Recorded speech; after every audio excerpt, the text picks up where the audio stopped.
Good afternoon, ladies and gentlemen. Welcome. Dawson County Board of Commissioners work session. Today's Thursday, June 17th, 2021. We appreciate your attendance and appreciate those that are online with us as well. We'll get right into the new business. First up, we have presentation of request to accept an underage drinking prevention stipend awarded to Family Connection by the Substance Abuse and Mental Health Services Administration, Family Connection Coordinator Rebecca Bliss. Rebecca.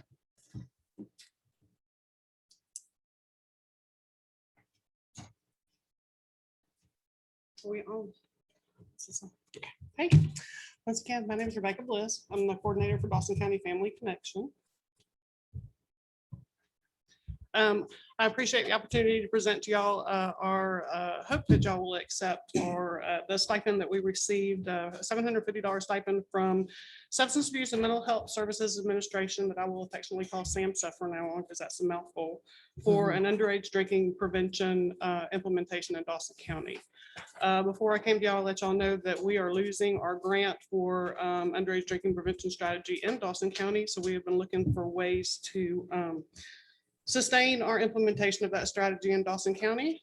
This was an opportunity that was presented by SAMHSA, $750 to community-based organizations interested in promoting underage drinking prevention. We applied for the stipend. They awarded us the stipend under the assumption that we would use it we're planning on using it for Red Ribbon Week banners, sandwich boards, and other supplies. And they'll be delivered there'll be copies and multiples made, one for each, a set for each school in Dawson County. And Red Ribbon Week, just in case you don't know, is an alcohol, tobacco, drug and violence prevention awareness campaign that's usually observed in October in our schools. So very short and sweet. We received the stipend. We hope that you'll accept the funds as designated for Family Connection for the implementation of the underage drinking prevention message in Dawson County. Questions for Rebecca? How much was that grant before you said that you're not going to get it The anymore? grant that we lost was $147,793 a year. You got 750 of it back. You know, that's not very good investment money. But anyway, that's a lot. That's a lot of huge difference. Yes. Rebecca, do you have a time frame on this? We'll use it within the year. No, I'm talking about to have it voted on. Does it need? No. We haven't received the check. We do have to deposit check within 30 days of receipt. Okay, so you haven't gotten it So, yet. Longest time frame would be or shortest time frame would be 30 days. Okay. All right. Any other questions for Rebecca? Thank you, ma'am. All right. Thank you. Appreciate it. Next up, we have presentation of application for parade and assembly Care for Kids Annual Moonshine Festival, use of county facilities for parking, planning and development director, Jameson Kinley. Jameson. Thank you, Chairman. As you know, Care for Kids organization will be hosting their annual Mountain Moonshine Festival on October 22nd through the 24th. They're requesting to use the courthouse, health department, and the library for parking. The courthouse, the lower lot here, will be used for vendor parking, whereas the health department and the library will be used just for the public parking for the event. Everything else is in your packet. I'll entertain any questions. Questions for Jameson? As you all know, this is an annual event, so this is something we've done every year. All right. Next. You need to add one thing to that. We went through it today and there was something missing.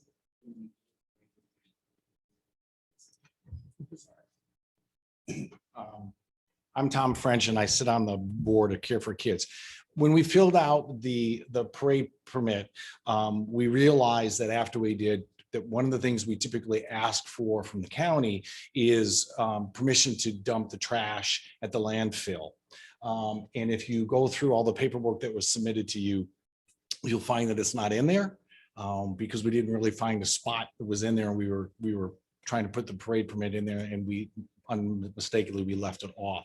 So somehow we need to go and put that back on there. And if we need to submit another piece of paper or add something to the form, we just need to know. We had just didn't know where to put it when we put it on there. And then today when I reviewed it before I came up, I realized we had left it off.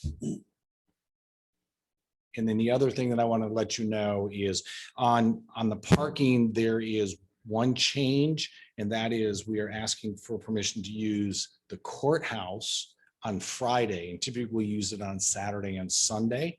And we are asking to use the lower part of the parking lot for vendor parking, as we have a whole lot of 3-day vendors. And we need someplace to park them off the road once they unloaded. So we're asking for the use of the parking lot on Friday, as well as Saturday and Sunday. So those are the two big different changes from what we normally have. Questions? What time will they come in Fridays? They will start rolling in probably 10, 11.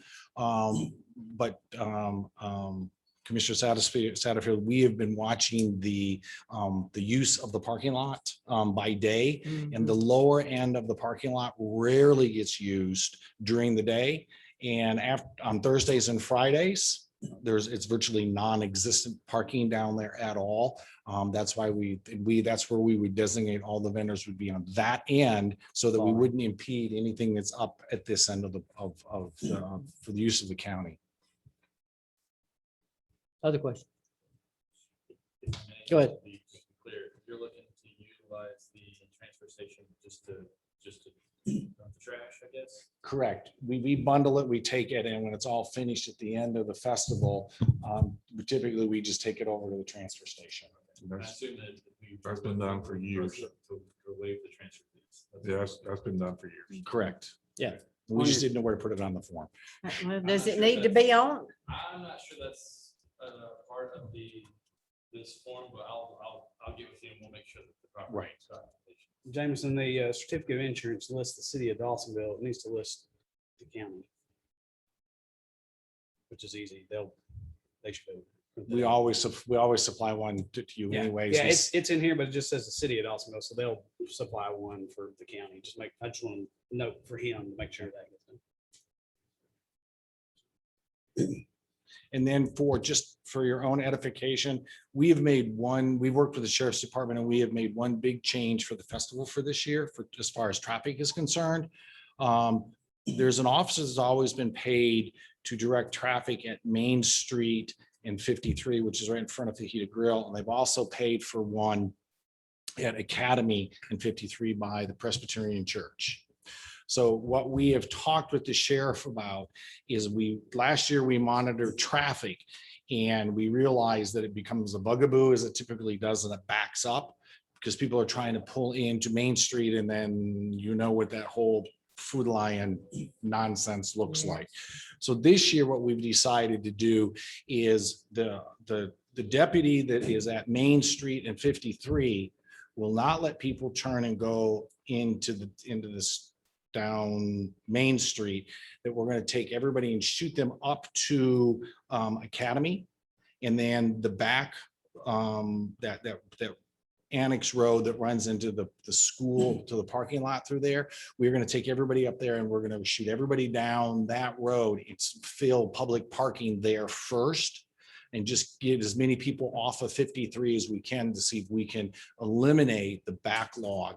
And the sheriff's department is all for that, to see what we can do. So that's the one big change as far as traffic is concerned that we've looked at for this year. Other questions? Thank you. Next up, we have presentation of animal control ordinance update, Planning Development Director Jameson Kenny. Jameson.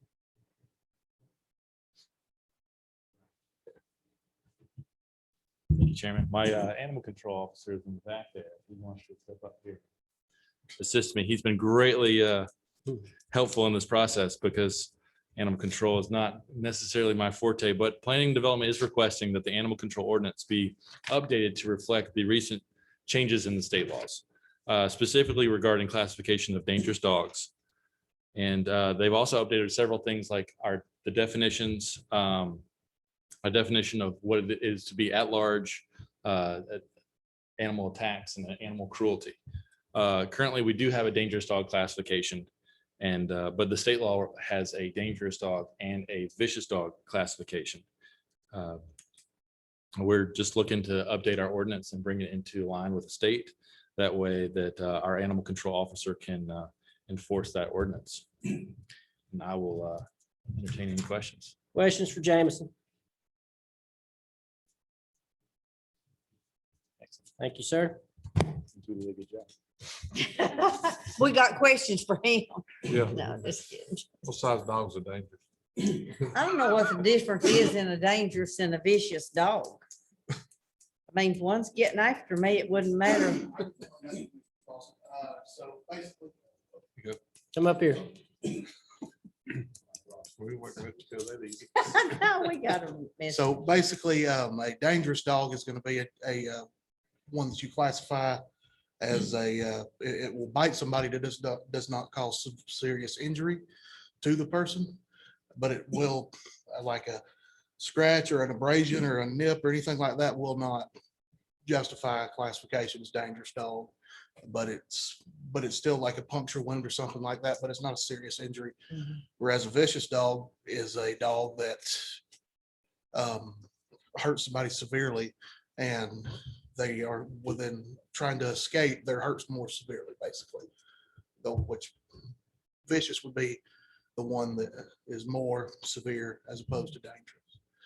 Vicious is classification. also dangerous, but dangerous is not necessarily vicious. Correct. Chihuahua versus a shepherd. That is Well, correct. they can bite you in the face.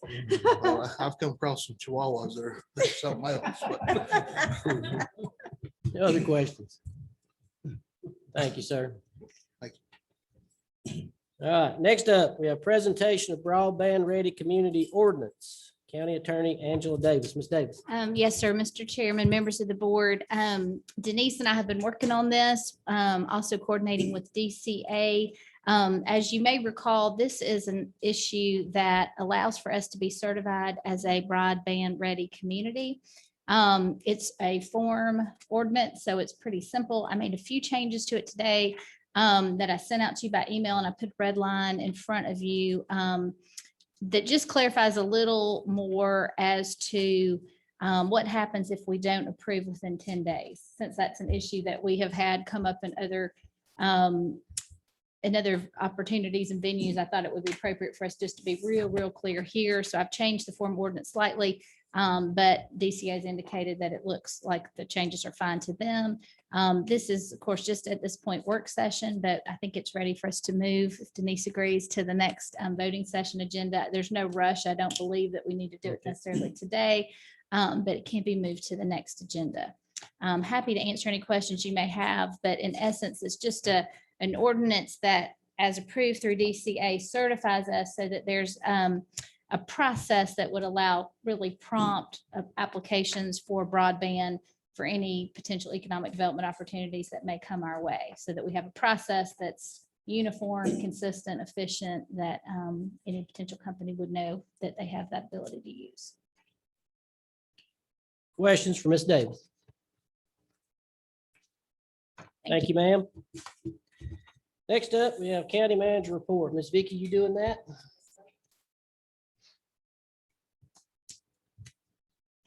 Thank you, Chairman and Commissioners. I'm here to present the County Manager Report in Mr. Headley's absence.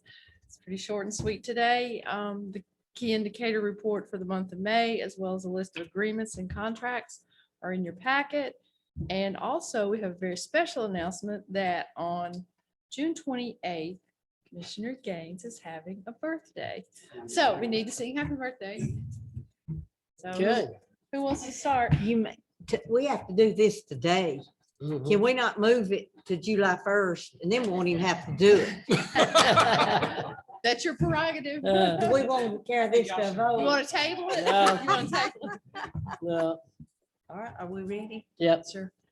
Happy birthday to you. Happy birthday to you. Happy birthday, dear Chris. Happy birthday to you. Many more. So that concludes the county manager report. So if you all That's need, one of the worst since we've had. Questions for Ms. Vicky?